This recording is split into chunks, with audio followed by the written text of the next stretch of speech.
agonizingly, we should not have had penalty kicks to start with. Even if we are going to have penalty kicks, we didn't need to go through the pressures that we went through.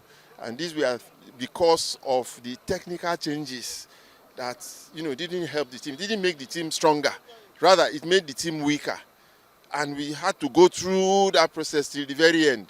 So it is not the best, but it is still good that we got to the final. In this same stadium, I went through the agony of a penalty shootout against the Egyptians in the same semi-final, in the same competition, although we have an expanded version. So for 40 years after, we are still seeing the same drama, but not against the boys. The Eagles had no business dragging this game to the shootout. Perhaps it was settled in the stars that we'll get in the final. But if you look at even the total play of both sides, you have to give credit to Bafana. They were tactically more coherent. They had an understanding of what they want to do. And essentially a home-based team. Majority of the players, all of them in their league. So there was a unity of purpose. But don't take it away from the Eagles' individual strength. We have players who stood up when it mattered.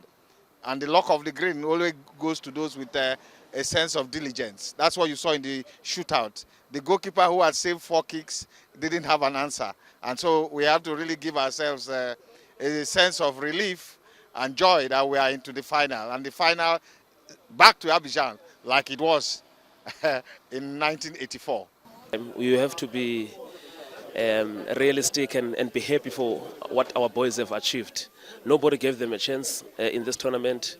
If you look at the group that were coming from Mali, Tunisia, teams that are way above us even in the rankings, we were dead and buried in terms of people, how they thought when we were going to play Morocco. You look at what we did there. You even look at this game, the way we came back. I think I'm proud of what my team has achieved in this tournament. And the tournament is not over.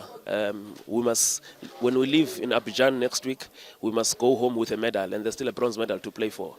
For a team that is made up of 20 South African-based players, I think this is also a message to all the other national associations that it is not just about having players in Europe, but it is also about having strong leagues in Africa to improve and grow the football.